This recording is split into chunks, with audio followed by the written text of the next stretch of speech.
नमस्कार, स्वागत है आपका वन इंडिया हिंदी की चुनाव एक्सप्रेस में और मैं हूं राजेश शर्मा। ये चुनाव एक्सप्रेस आपके लिए लेकर आई है लोकसभा चुनाव 2024 की गहमा गहमी से जुड़ी खास खबरें। आइए देखते हैं आज की चुनाव एक्सप्रेस में क्या खास है। लोकसभा चुनाव से पहले आरोप प्रत्यारोपों का दौर जारी है। प्रधानमंत्री नरेंद्र मोदी के मंगलसूत्र और मुस्लिमों वाले बयान के बाद सियासी पारा फिर से बढ़ गया है। कांग्रेस शिकायत लेकर चुनाव आयोग पहुंची है, तो वहीं पीएम मोदी ने राजस्थान के टोंक में कांग्रेस के घोषणा पत्र पर फिर से निशाना साधा है। क्या कुछ कहा, सुनिए। मैंने सत्य रखा देश के सामने। कांग्रेस आपकी संपत्ति छीनकर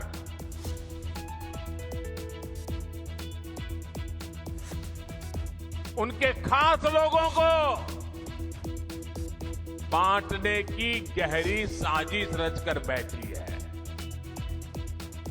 2-3 दिन पहले मैंने कांग्रेस की इस वोट बैंक की राजनीति, तुष्टीकरण की राजनीति का पर्दाफाश किया था।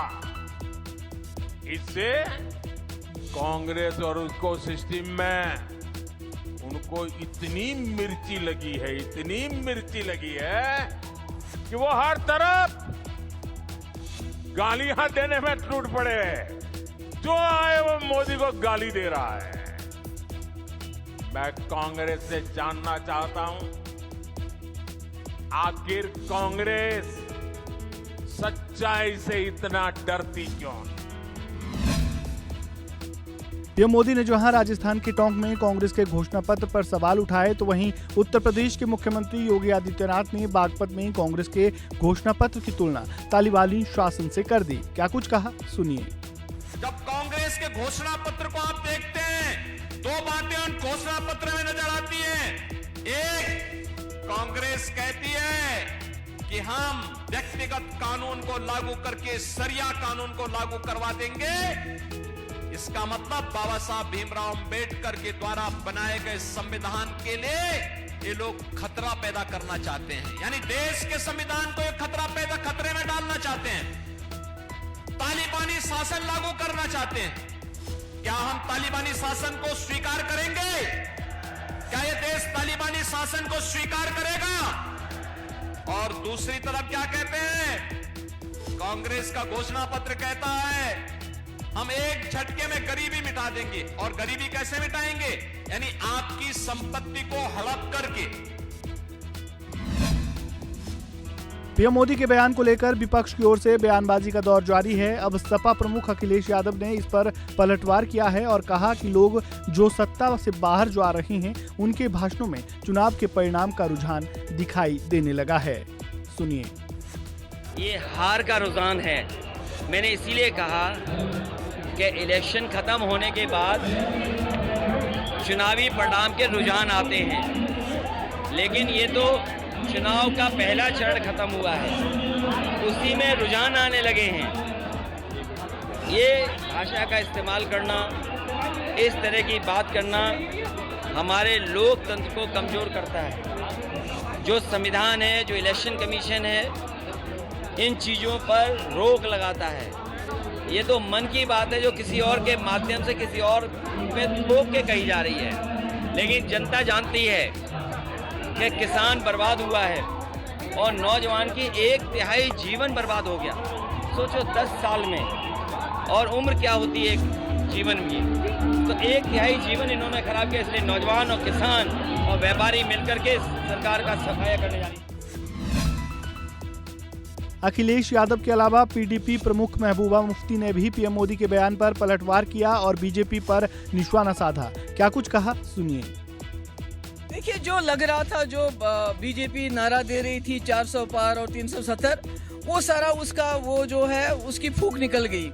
क्योंकि आपने देखा जिस तरह से बीजेपी वाले कभी मंगलसूत्र की बात करते हैं, कभी कहते हैं कि कांग्रेस सब कुछ ले जाके मुसलमानों को देगी, मतलब एक कम्युनल माहौल बनाया जा रहा है। उससे लगता है कि एनडीए को, बीजेपी को पता चल चुका है कि जो इंडिया ब्लॉक है वो दिन ब दिन पेशरफ्त कर रहा है और जो रिजल्ट आने वाले होंगे वो इंडिया ब्लॉक के हक में होंगे।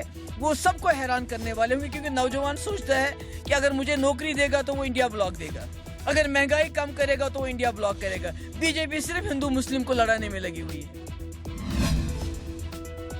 बसपा सुप्रीमो मायावती ने मेरठ की धरती से बड़ा ऐलान किया है। मेरठ के अलीपुर में चुनावी जनसभा को संबोधित करते हुए मायावती ने कहा कि बसपा की सरकार बनी तो वेस्ट यूपी को अलग राज्य बनाएंगे और मेरठ में हाईकोर्ट बेंच लाने का पूरा प्रयास करेंगे। और क्या कुछ कहा, सुनिए। पूर्व की रही सरकारों की तरह ही वर्तमान भाजपा सरकार में भी यहाँ पूरे देश में गरीबी, बेरोजगारी एवं महंगाई आदि भी लगातार काफी ज्यादा बढ़ रही है। देश में हर स्तर पर फैला भ्रष्टाचार भी अभी तक खत्म नहीं हुआ है।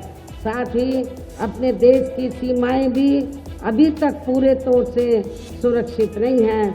ये भी बड़ी चिंता की बात है। ऐसे में अब आप लोगों को देश में हो रहे लोकसभा चुनाव में कांग्रेस, बीजेपी व इनकी सहयोगी पार्टियों को भी केंद्र की सत्ता में आने से जरूर रोकना है। जिनकी गलत नीतियों व गलत कार्य प्रणाली आदि को आप लोग काफी हद तक आजमा भी चुके हैं। लोकसभा चुनाव के लिए उम्मीदवारों की ओर से नामांकन भरने का दौर जारी है। इसी कड़ी में टीएमसी उम्मीदवार शत्रुघ्न सिन्हा ने पश्चिम बंगाल की आसनसोल सीट से नामांकन दाखिल किया। इस दौरान उन्होंने पीएम मोदी पर जमकर निशाना साधा और ममता बनर्जी की तारीफ में कसीदे पढ़े। क्या कुछ कहा, सुनिए। ममता जी ने अपने लोगों के लिए और खासकर बंगाल आसनसोल के लिए जो काम किया हो, देश में किसी मुखिया ने, किसी मुख्यमंत्री ने ऐसा नहीं किया होगा अपने प्रदेश में, चाहे देश में भी माननीय प्रधानमंत्री ने नहीं किया है। हम लोग कहते हैं ना, what Bengal thinks today India thinks tomorrow. जो बंगाल आज सोचता है, इंडिया उसको कल करता है, और यही हुआ। और माननीय प्रधानमंत्री ने जिस तरह से अपमानजनक शब्दों का उपयोग किया है, प्रयोग किया है, ये महज संयोग नहीं है। तो पिछली बार भी दीदी और दीदी का इतना नारा दिया था, माहौल बढ़ाया था, यहाँ के लोगों ने भरपूर जवाब दिया था। लोकसभा चुनाव के बीच पंजाब में भारतीय जनता पार्टी को बड़ा झटका लगा है। बीजेपी नेता रॉबिन सांपला ने आम आदमी पार्टी का दामन थाम लिया है। रॉबिन सांपला विजय सांपला के रिश्तेदार हैं। रॉबिन सांपला 10 सालों से ज्यादा समय से बीजेपी से जुड़े हुए थे और उनकी जालंधर में काफी अच्छी पकड़ मानी जाती है। लोकसभा चुनाव के बीच बीजेपी ने एक बार फिर सबको चौंका दिया है। पीएम मोदी और अमित शाह के कट्टर समर्थक माने जाने वाले लद्दाख के नेता व बीजेपी सांसद जामयांग त्वेसरिंग नामग्याल को भाजपा ने इस बार लोकसभा चुनाव में मौका नहीं दिया। बीजेपी ने इस बार LAHDC लेह अध्यक्ष ताशी ग्याल्सन को टिकट दिया है। तो चुनाव एक्सप्रेस में फिलहाल इतना ही। फिर लौटेंगे नई खबरों के साथ इसी रफ्तार से। वन इंडिया हिंदी को सब्सक्राइब, लाइक, शेयर करना बिल्कुल भी ना भूलें और बेल आइकन को जरूर दबाएं। धन्यवाद।